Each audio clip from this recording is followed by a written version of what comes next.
Hello, everybody. Welcome to Skills for Life. We are speaking about um, cause and effect, no, is it cause and Choice and effect? accountability. Choice and accountability. It's a little awkward without having my whiteboard up. Usually I do. Let's see. Yeah, it's going to be a little awkward here because I'm not. So the seven principles are thought, perception, choice and accountability, cause and effect, abundance and gratitude, health and healing, and harmony and rhythm. And even though we don't have our whiteboard, the skills for life still exist. They shall go on. When you're in a situation where you feel befuddled or confused, we have a little community exercise. If you text or if you text HHF, which stands for help, my hair is on fire, you can get some energy sent your way. It's wonderful. You don't have to explain anything or apologize or anything else. Just let the word out. Um, Oftentimes in our life, we have little things that we call the universal 2x4, which will be give you a nice little reminder or a prompt that maybe you need to make some changes in your life. And when that fails to get your attention, or if you ignore it long enough, you may experience the Mack truck, which is a unpleasant experience where perhaps it's a little more of a higher magnitude of it gets increasingly harder to ignore. And we, um, Cancel that's a good one. and then if you really need to, if you kind of find yourself thinking some things that maybe you really don't want that in your life, cancel that so you can make another choice and choose an end and try another route to gaining that a better outcome. And so I think that was all on the community side, right? 4-step self-care protocol. The 4-step health protocol. We It has a series of tapping points on the face, canceling a thought pattern, or choosing something else. Like I would exchange this unpleasant circumstance for something else. Maybe I change my anger for peace. So usually it's kind of that simple. It's a really simple process. It just takes about 15 minutes and can be used to get yourself through a difficult moment. Okay, I'm going to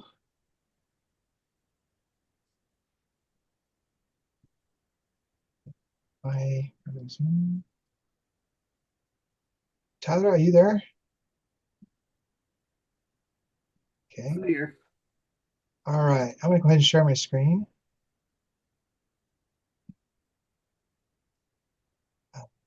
There it is. Yay. Skills for Life, the second half of the Rapid Eye Model by Julia Fairchild with Loving Aloha. The principle of choice and accountability. It's all up to you. Of course, we all know we do have a lot of help and support from each other. But I think in a sense of this is that our choices, we can, um, we accept the responsibility for that. To believe that we are without choice is to believe that we are powerless. And choosing responsibility for our own outcomes is to claim the ability to respond to circumstances in ways that empower us, rather than choosing to remain a victim to those circumstances. The most precious gift we ever have or ever will be given is our power of choice. The true responsibility is to act appropriately for you in consequence of your choice.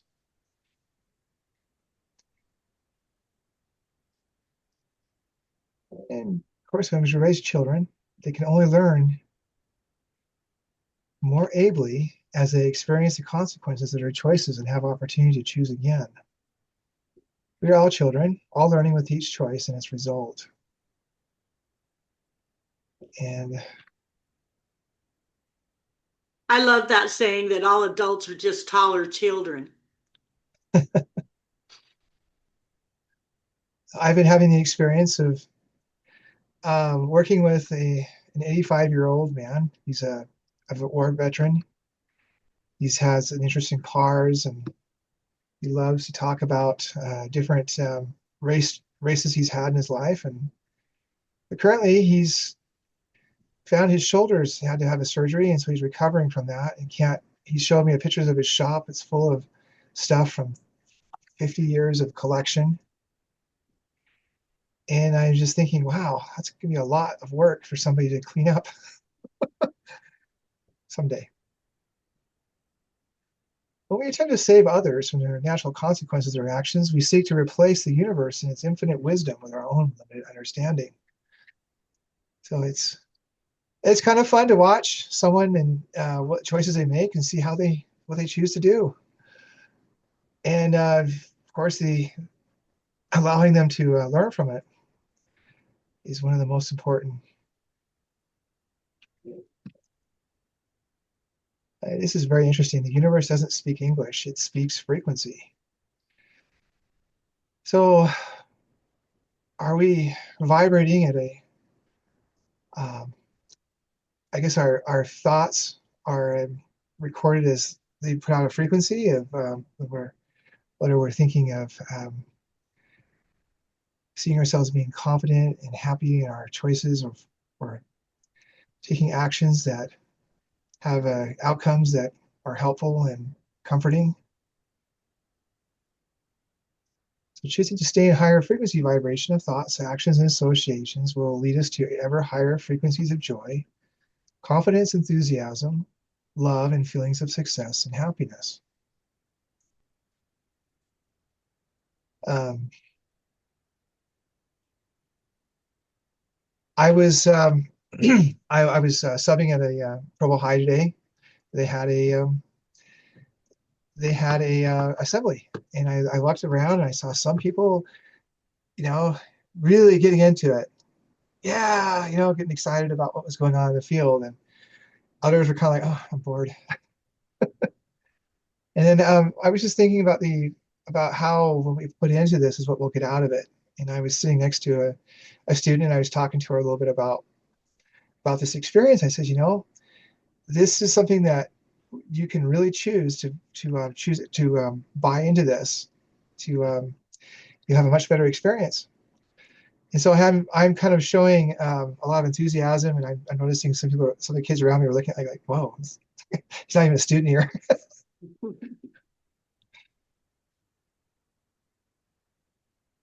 And we break down the word decide, removal of or from something specified, like deforest or dethrone, reversal or departure. Inside, a borrowing from Latin meaning killer, act, or killing, used in the formation of compound words. Pesticide, homicide. So choose to pick out by preference from all available to select as to choose a wife. You prefer, think proper, you desire and want. What a wonderful definition for choose. Once we decide, we must then defend. Have you had things you had to defend today? I think I had to defend my choice of waking up at 4 in the morning. I just could not sleep.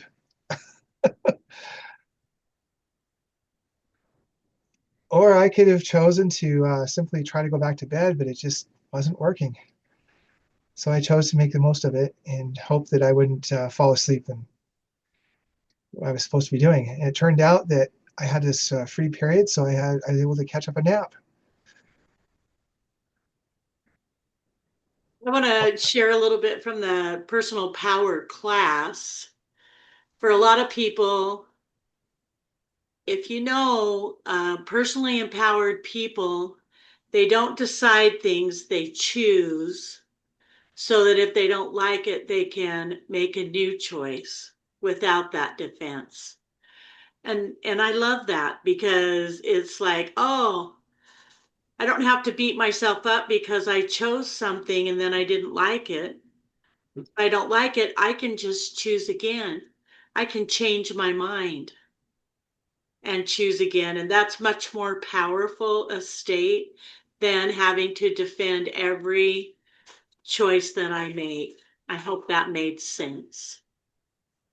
Well, I when I was in Oregon, it was about a month ago for the training, and we had a few outings. And Tessa kind of made an impression on me. She was.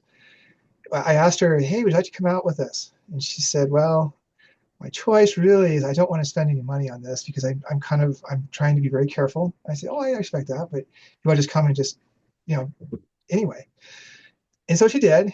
And then somebody offered, got her a nice glass of wine. And so they're eating, and she's just very very sipping it very quietly and gently. And turns out that most of the was left. And we were kind of joking, like, "Well, you gonna chug it?" No, no. She made a choice, the responsible one. She just gonna say, "Okay, I enjoyed it, but I think I'll just leave it." I thought, wow, what she just showed such good judgment in everything that she did. Um, Way to go, Tessa. so it is interesting how we can make impressions on each other, if making good choices. I be happy when um, I think this is the idea of putting conditions on our happiness. How much how much money do we need? Um, how much love from somebody do we need before we'll say I'm happy now? When I was in college, Alan, I can remember thinking in my head, you know what? All I need is a washer and a dryer. If I had a washer and a dryer, I would be happy. Life would be great. You know, and it was really funny because once I got a washer and dryer, okay, then I wanted a TV. And then I wanted something else. So I always think it's a great idea to be happy in the moment, whether you have that washer or dryer or not. Well, I remember when in trainings past, Linnell would say, like, I have these days where I want more clients, I mean, I have a lot of clients. I got all I can do, and I'm just really needing a break. And all of a sudden, somebody will cancel it. And she said, "Oh," and I felt happy because I had some time and free time. So it was like interesting how it was just kind of delivered up exactly what I needed. I had enough but I also had a break when I needed it the most. And when I watched the celebration of life for my mom, I was surprised that I felt comforted by all the things that were said. I felt sad that I wasn't able to make it because of my health at the time, and um, I guess maybe my mom reached over and said, "Hey, it could be okay."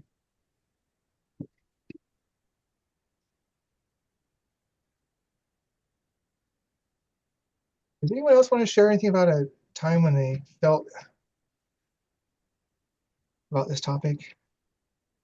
I don't know how to do an electronic cam, but I have my hand up.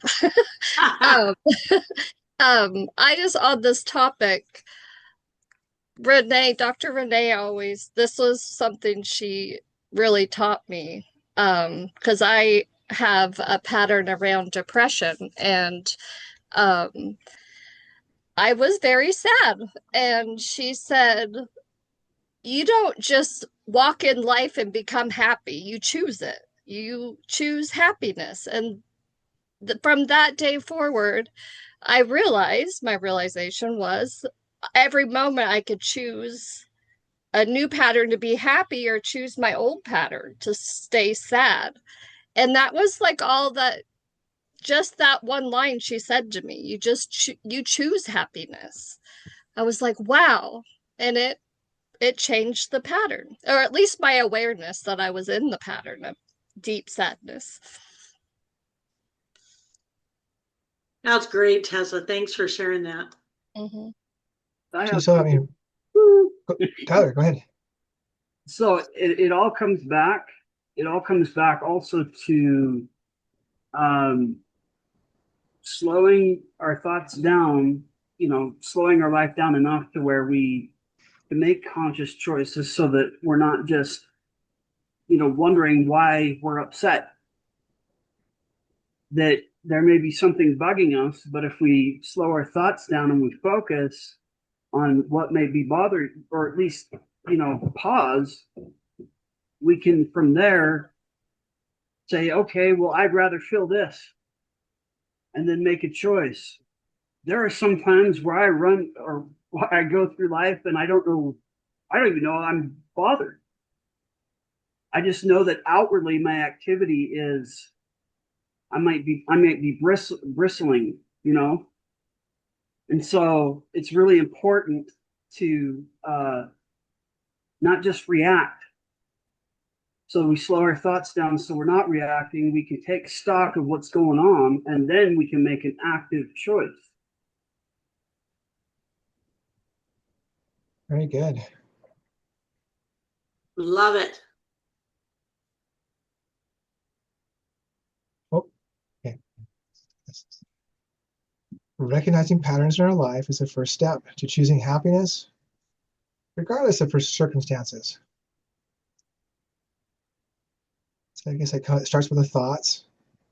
We allow ourselves to imagine we're happier than we may have been feeling in the last feeling before, and then also allowing our perception to change how we see the changes. And then, Zach, what is your strategy for keeping yourself happy?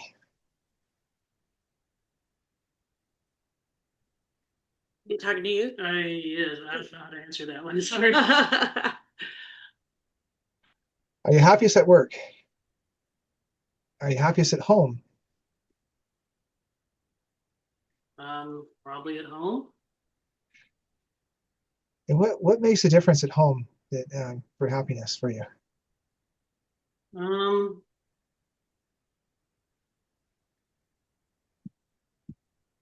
I don't know. You like those I guess it's people. more comfortable. I know them, Well, you have a daughter that adores you, I imagine.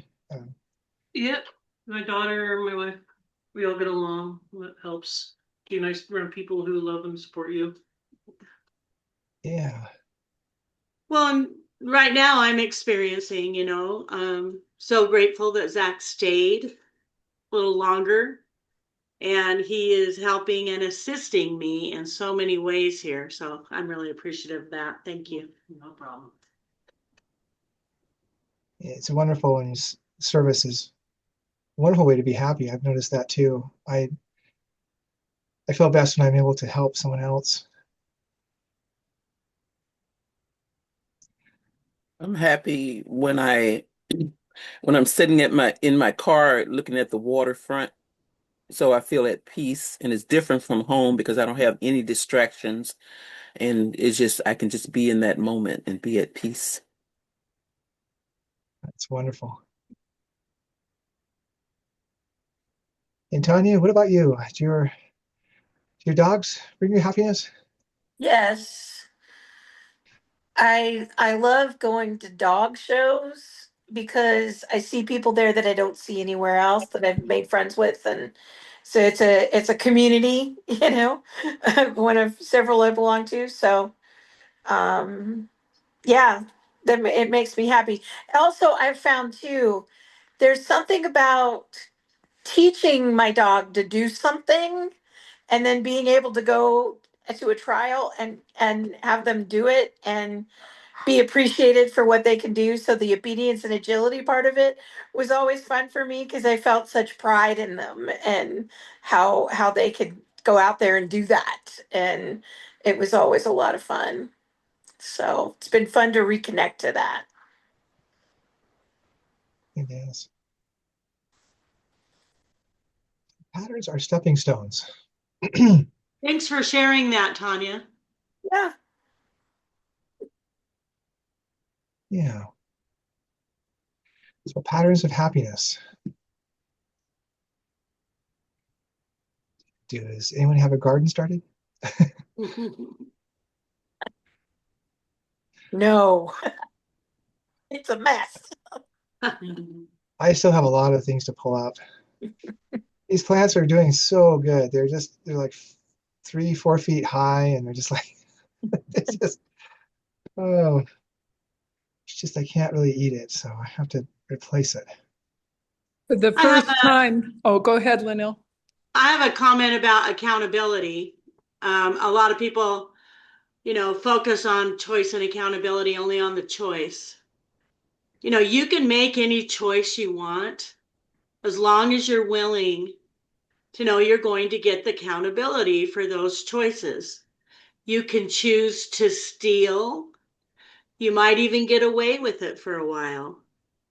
But you have to be aware and willing that if you choose to steal, there's the possibility that you will have accountability for that. And you may end up in jail or at least trouble. I don't know what kind of trouble. But a lot of people seem, in my experience, really surprised when they make choices and then there is a accountability for the choices that you make. The choices that you make. And it's a hard thing to own sometimes I created this last year when I made the choice. I'm trying to think of an example, like to spend a large amount and put it on a credit card. Okay. Yeah. Now, you may get the results you want and get some things built or done, and then you still have to pay and be accountable for that payment every month or that raised payment every month.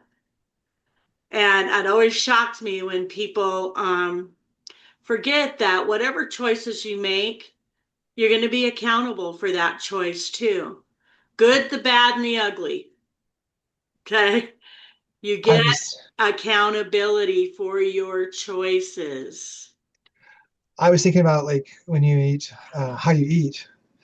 If you have an extra slice of pizza and a piece of pie and a little bit of ice cream to go, you may gain a few pounds and you have to deal with the weight gain or possibly even worse, which is like I'm discovering about blood sugar when it's like, oh, it goes too high, feeling nervous and upset, or Yeah. on the other hand, when you do eat well and you feel like, wow, I got all this energy. This is great. I can sleep at night without acid reflux. Another thing that people don't notice about choice and accountability is that, listen, people, spot it, you got it. Okay. If you can see in another, your brother and sister on the planet, you notice them lying, you notice them doing things that are very unattractive to you. Okay. You got to notice that, oh, I always ask when I start doing that, where do I do that in my life? If I want to live the life of full accountability, I've got to realize that I might be seeing and noticing that because I do it myself. Years ago, I took a class called um, what's the word? Extreme accountability, um, gosh, I forgot the word. Do you remember that class, Tanya, I told you about? Where you had to get out of debt? Yeah, I remember you talking about that. I can't remember what you called it though. I know, I can't remember right now anyway, but it was extreme accountability, basically, is what it was for everything that you create in your life. And that means getting your health in order, getting out of debt, right? Really taking accountability for everything that you do. And I'm going to share that I had a relative who stole some money from mom, okay, years ago. And I was so angry and so mad. And he continually wants to talk to me and to do that. And I set a really strong boundary. And Tanya said, she's the one that said this to me because I didn't have the wording at the time. But I said, if you want to talk to me, then make amends. Oh, you just hate me. I said, no, I don't hate you. I hate the behavior. And if you want forgiveness, then make amends. Bring in accountability for what you have done. Well, I could never pay her back. I stole too much. I said, you know what?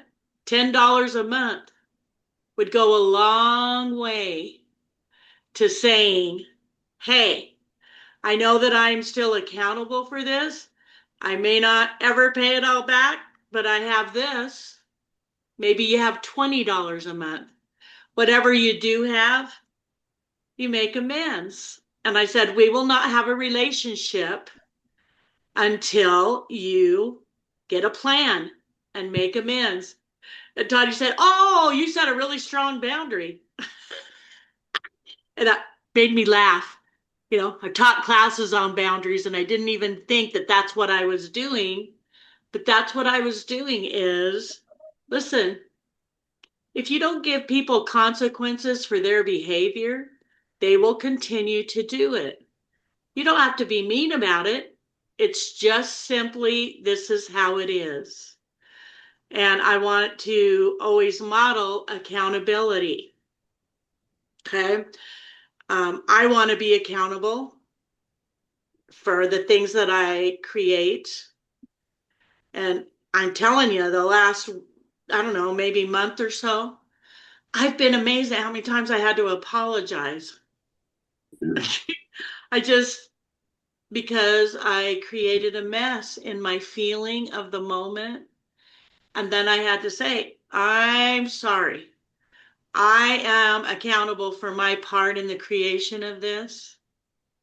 And it's not what I want to create. And every time that I do that, even when I don't want to, I always get a good result. I think weed it and reap, this sign right here we're looking at, is about weed it out in yourself.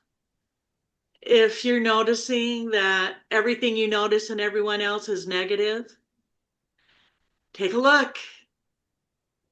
How can you be accountable to create something else? My real wish and desire is that everyone's better for having been in my presence. And I don't like it when I don't create that. It doesn't feel the same because I don't want to hurt anyone. I don't want to do harm.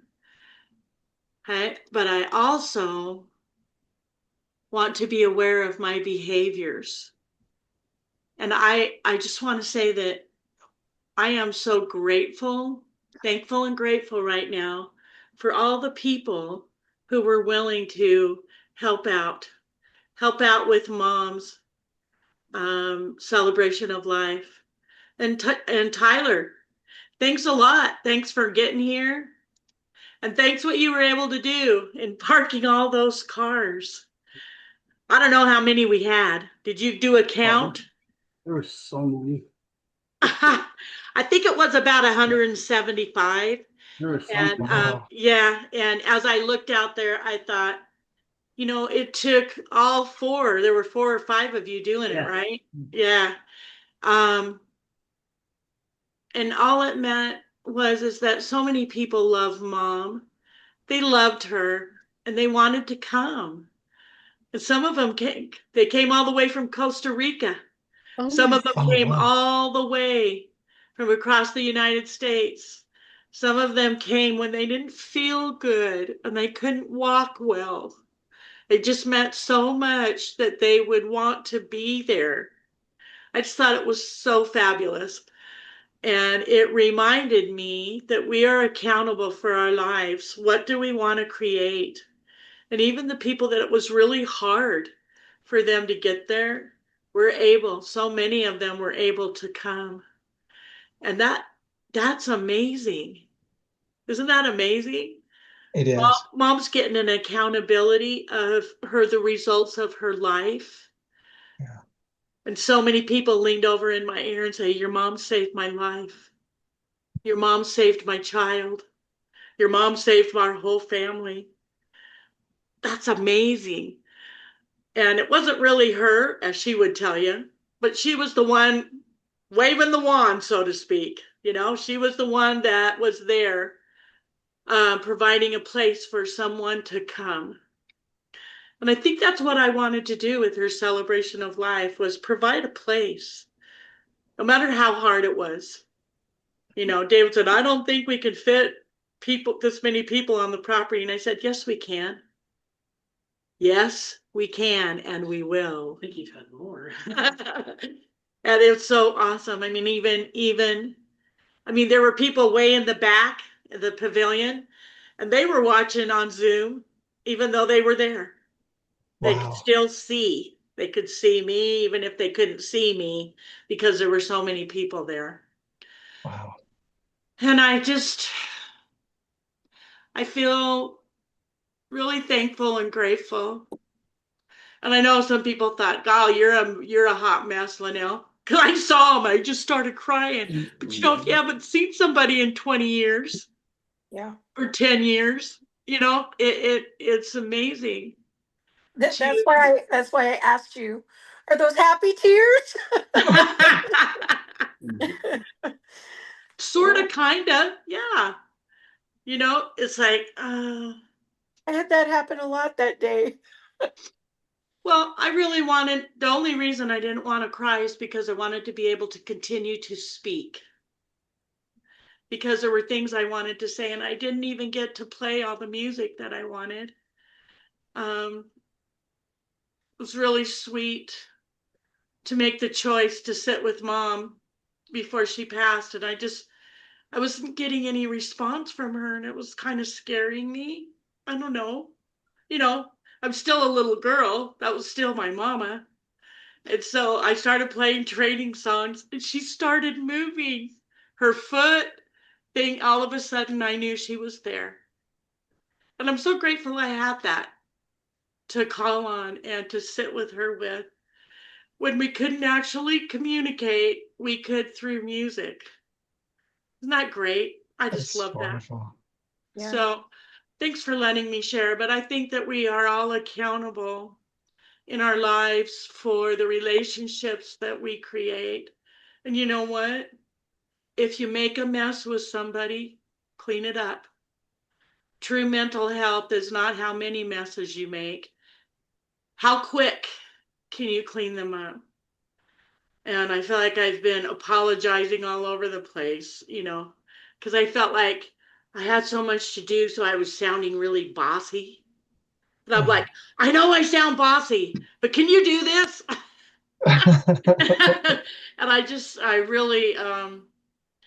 really appreciated. Thanks, Tanya, for bringing the balloons. Thanks, Tyler, for coming and doing what you did. And you don't really realize sometimes what you need until you're in the moment of it. Yeah. And when people just show up and do that. Thanks for Tessa. Thanks for those of you that got up and spoke on the open mic. Because there were a couple of things that I think were jerky that were said. And I just appreciated the people who got up and spoke from the heart. That made a huge difference. I'm just really grateful, really thankful and grateful that all my children were there. All my grandchildren were there. And it was really, really awesome. And when Zach said to me, Mom, I'm going to stay a week longer. You need me. I thought, I do. Thank you. I'm noticing that people are loving me and seeing, oh yeah, they're seeing what I need before I do even, you know, and I'm thankful for their choice to do that. So those of you that tuned in, if I didn't send you a link to watch it and you want it, just text me. And very soon I'll have the graveside, I hope. Should have picked a different person to record that, but sometimes you have to wait. I'm trying really hard not to make a mess and say, give me that recording or I must kill you. But I'm not. Oh, I'm not doing that. But I am admitting to you that that's the way I feel. yeah. You knew what we needed. You knew what we. We wanted it. So Yeah. I'm trying to shut up so I don't have to clean up a mess. Does that make sense? Do you guys ever do that? Do you sometimes just shut up so you don't have to clean up a mess later? I call it Anybody? not poking the bear. Yeah. Yes, yes, yes. Hey, Don't poke it. Linnell, there were so many things that went so very well that day, and the recordings are going out, and people are linking into them. And I've had 2 people personally tell me, thank you for sending that. I don't use Zoom, but I clicked on the link that Linnell sent to you and that you passed on, and it opened right up. And I said, that's because it's on the RET website or YouTube site. And it was awesome. There were people that aren't even scared of the technology now. I loved it. And that was really wise, Alan, for you to say, yeah, we better put it on YouTube. That was So good. that, yeah, so people didn't have to have Zoom to watch it. But it's been a great comfort for a lot of family too that haven't seen mom for years. And There's something else I could do. If you still want to have something you want to say, like you were at the funeral, we can still add it to that video. The people that were talking. I'm thinking I'm going to do that myself. I'm going to put a short 2 or 3 minutes, just my own, as if I was at the funeral and just talking about how I felt about it, and then add it to it. well, I think Linnell, the songs that got left that you wanted to play, you could put them on the video. I could, I could do that. It's a choice. Yeah, I really wanted to. I just felt like there were people there that wouldn't be able to stay very much longer. You can't let it go on and on and on. Um, and I wanted to get out to the graveside because so many people wanted to be there to see that.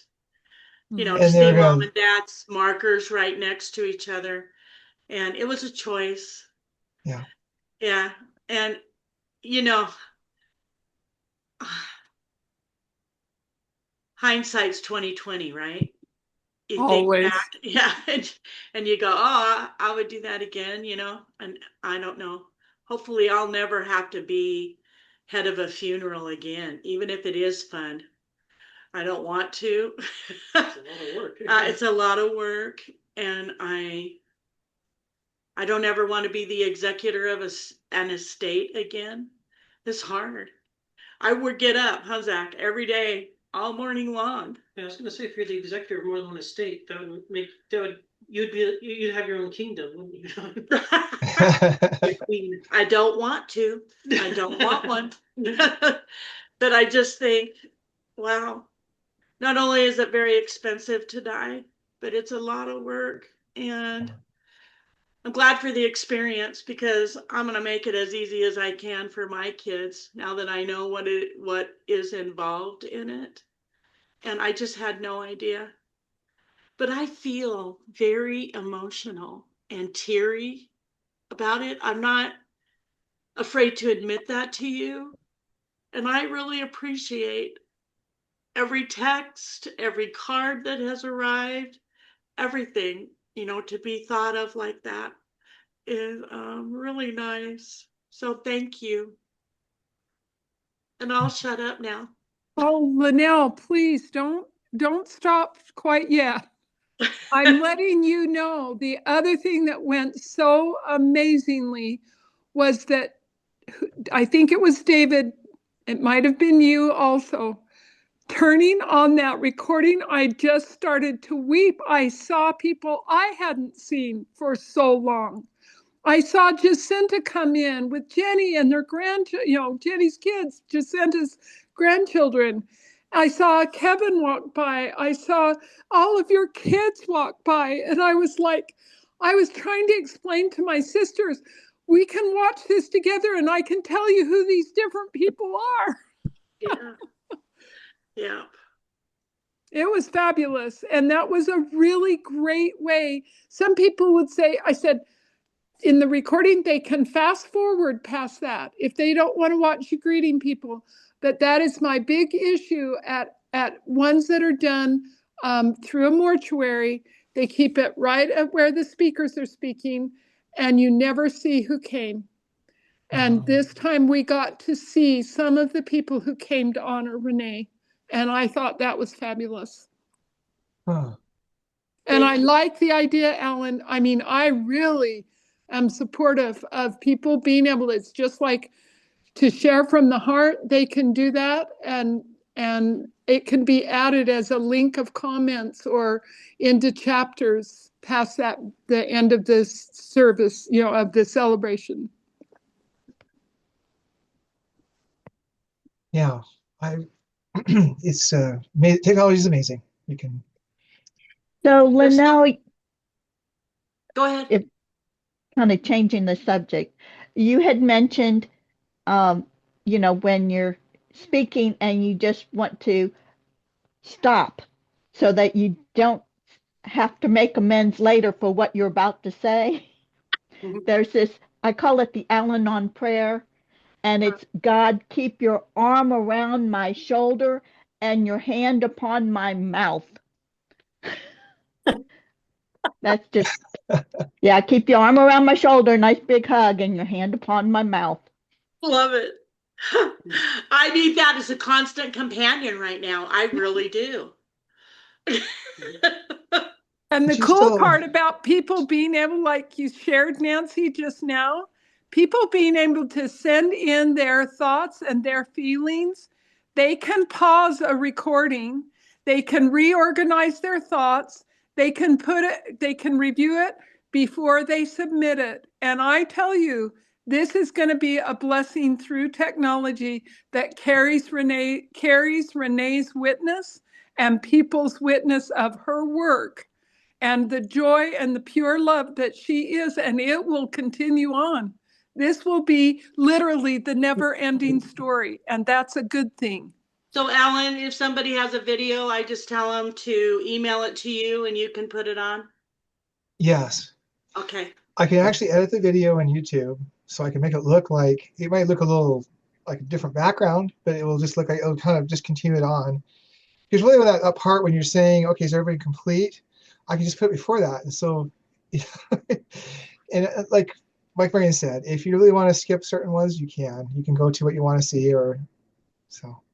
You always have that 2-time option too. You can always speed it up.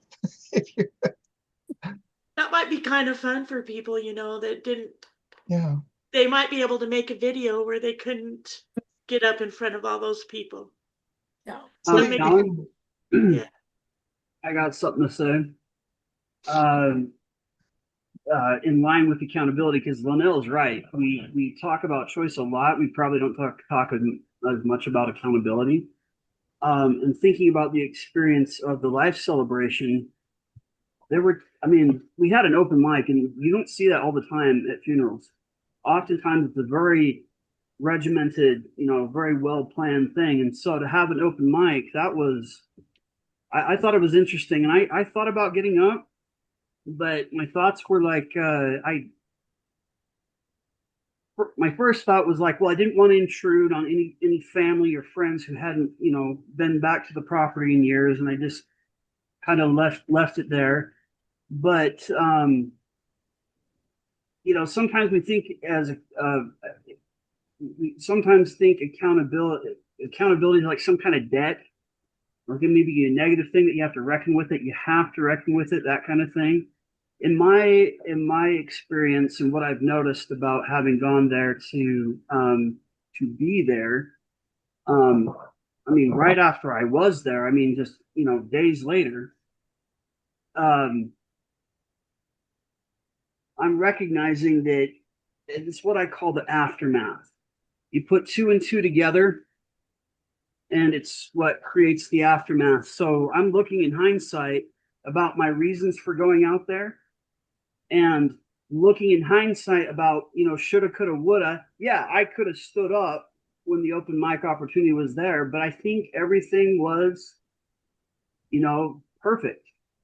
And if you want to call it perfectly imperfect, then call it that. But I I think part of accountability is what I call the aftermath. If you want to make a hyphen out of that, aftermath. Mhm. And so that's how I put two and two together when I look at that experience. And also, I didn't, just like Linnell mentioned, I didn't know I was going to be like ushering people to park, and she didn't know that out of sheer necessity we might need more than a couple of people doing that. Yeah. So anyway, it was very an interesting and blessed experience to be there. That's wonderful. Thank you so much for doing that, Tyler. And you know what? Make a video, honey, and send it to Alan, and it was because you know what? Everybody who tunes into that, I think they want to hear from people what was Renee to you personally, and I think it would be really cool. You know. Tessa, you keep raising your hand. I Please know. speak. I don't know how to get a little hand up on the Zoom, so I'll have to learn that. So I'm still using my hand. Um, I just wanted to share that this was just actually in February. It just seems like it's just so soon. Um, that Dr. Johnson is here. Sorry, I'm a crier. Um, but let me pull it together here. She did share with me in February. She said, every teardrop detoxifies you. It's a clearing. Every tear that you release. And I feel like she was telling me because she knew there were going to be people around her that would be crying soon. Because I know I have been crying. But anyway, so when I cry, I just like think, okay, I'm clearing it, I'm letting it go, and then I get back to joy and knowing that I get to celebrate her life. Thank you. And I think that's kind of stages of grief too. I learned recently that there's two stages in grief. There's a part of grief where you want to get really busy and you keep moving forward, and then a wave of grief will hit you and you feel emotional, and it's part of the grief process. And because you feel the tears and you feel the range of emotions, Tessa, you know the joy even more by knowing the bittersweet. And Yeah. so, hallelujah. I Thank you. celebrate that. All of us celebrate that. Yay. Good job. Unless we know the dark, we won't know the beauty of the light. So, thank Yep. you. Thank you for saying that. Thank you. So I let the tears are flowing and you guys are seeing them. Well, thank you, Tessa, and Yeah, thank you. you've been such a support in your own way while you've been here. I'm glad you're on property, and I'm just really glad and grateful for the people around me right now. You know, I don't know how I'll feel 2 weeks from now when perhaps I'm rumbling around this house by myself, but I have a lot of great people real close, and I'm so thankful and grateful for that. I really am. And I don't know what the new normal's going to be. I don't know how it'll all shake out, but I'm really glad I got you here. I got April. I got Tanya. And of course, I have my kids, Sammy and Daniel are right here. But what's amazing is that this is the last thing I want to say is that Kelton all of a sudden gone in his happy place. And he's been coming up to the house, and he wants to go in mom's room and sit there, and he wants to watch a movie, Oh, just like he did with mom. oh, And Zach put one on for him today, and we had to leave and go do a bunch of errands. We were gone a while, and he was still here. We got home. wow. And I think that Kelton has a way, however that is, of communicating with mom, whether she's on this plane or not, because he's okay. I was worried for a while because he was isolating so much and, kind of yelling, Mom, yelling that, walking around the property yelling, Mom. And it's like, he seems to be at peace now. I mean, maybe the donuts and the pop help. I don't know. I don't know. The ice I cream. love that he's still visiting her, though. Like, he already knows I still get to visit her, just in a different way, but he's still going to the place he knows where he visits her. That's right. And every time he comes in the door, I talk to him, and this will sound weird, but it feels like he grew up a little bit or something, like maybe on Mm-hmm. the developmental scale, because he's the way he's talking, and he's using sentences. My brother will know this, like, I want to go to town. Now, he's never really talked like that before, like with Yeah. the I in a full sentence. I want a drink of milk. I mean, I'm like, okay, I'm gonna get you one just for saying it that way. Good job. Thank you. Yeah. Maybe, I don't know. I don't know. But when I know what the new normal is, I'll let y'all know. That was funny. Well, Linnell, I think that your impact of loss is much greater because you and your mom had such a relationship, more than a mom and a daughter. You guys were business partners, you were roommates, you lived together. It was such a, I don't know, I just say this from sincere heart. Like, I am so sorry for your loss because it's not just, I've seen families a lot through this, and most daughters don't take on the caregiving role because they just can't endure in the heart of what it takes to take care of their elderly. And so I just really honor what you have done, Thank you. especially with the celebration of life. I don't know how you had the strength to get through it without crying. So, yeah, it was beautiful. I don't know. I felt so dizzy. If you watch the video closely, you see me. I'm like, I don't know. I'm not really a dizzy person, but Uh-huh. I don't know what was going on there energetically. But I think I'm just not used to feeling my mom on that plane. And I think I was feeling her on that plane. Okay. But yeah, I felt afterwards, man, I was toast. I Oh, sat down somewhere and I just let people come to me because I was like, if I stand up anymore, I'm going to be face planting. So thank you. I'm so grateful that I made that choice to come home and just be with mom 24/7. Be with Kelton 24/7, be with Rapid Eye 24/7, be on this property 24/7, and just do what needed to be done.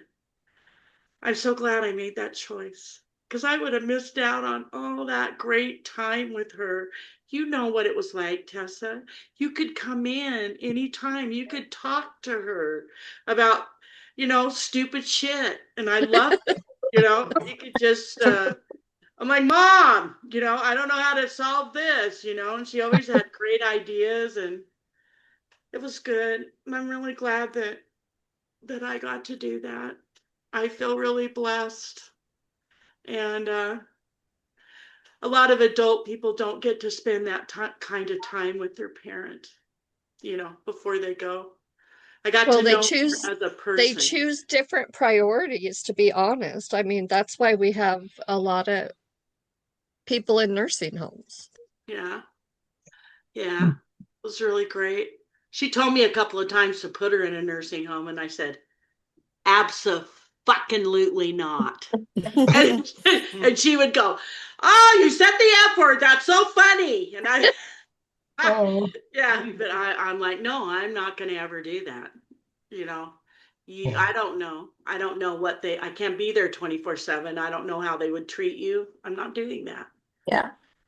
Nursing home's not bad. There's a time and a place.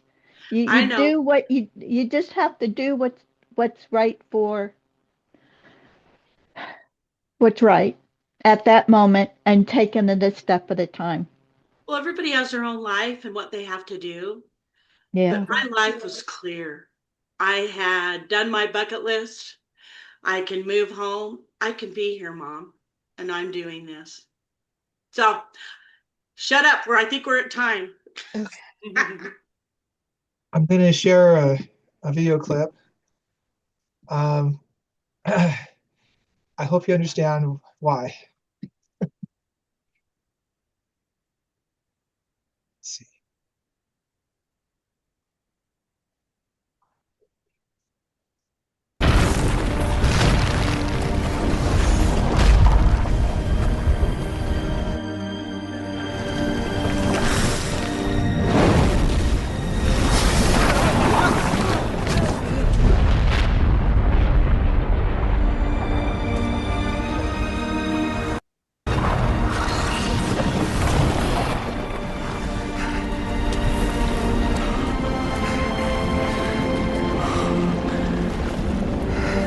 It's gone.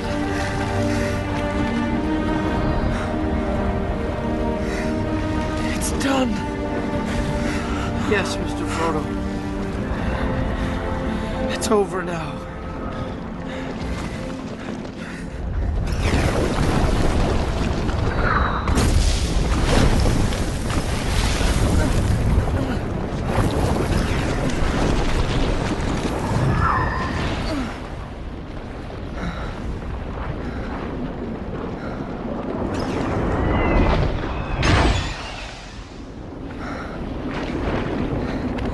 I can see the Shire.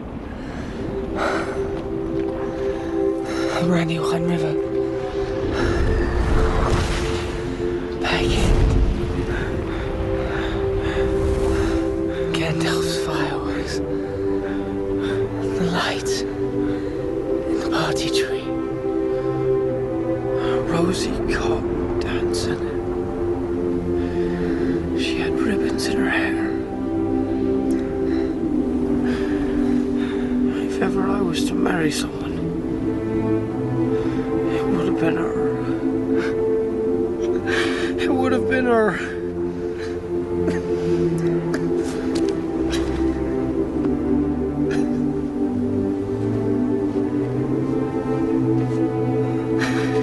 I'm glad to be with you, Samwise Gamgee.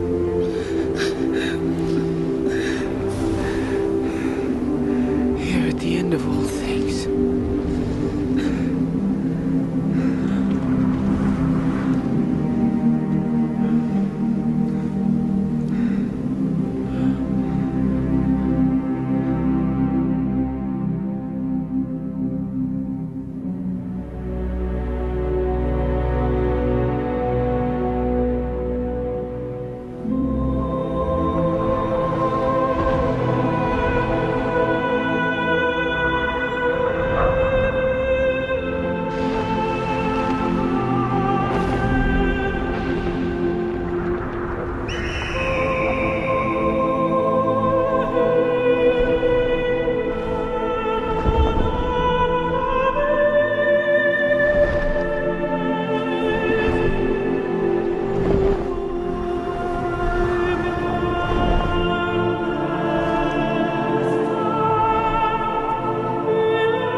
I think you're on mute, Alan. I Yeah, I really like that clip. It's like I almost look at, like Linnell is, you were kind of like Samwise, Frodo was like mom, and you're just like, I'm glad you could be here at the end of all things. And then in the end, he wakes up, he's with his friends, he's safe again. I know mom's probably with loved ones now. The release from the pain and hurt. And I know her odyssey has been quite a long one. She took a lot of, I guess, with all the things that she suffered through to stay here. With but she had a pacemaker, she had a pain stimulator that would, and then in the end, she's been released from all that, and I guess I do think about all the things that she's done for me, and I sometimes it's hard not to cry when I'm in situations like in a classroom. If somebody starts talking about a certain subject, and it will come up for me a lot. Um, Talking to Charlene today was kind of hard not to cry. Sometimes she was sharing some of her feelings about how things were going. Um, and I find it interesting that I still feel uh, additional things kind of being communicated from her to me. I just she always provided that little bit of support and help when I was feeling down and sad. I'm gonna go ahead and stop recording. There we go.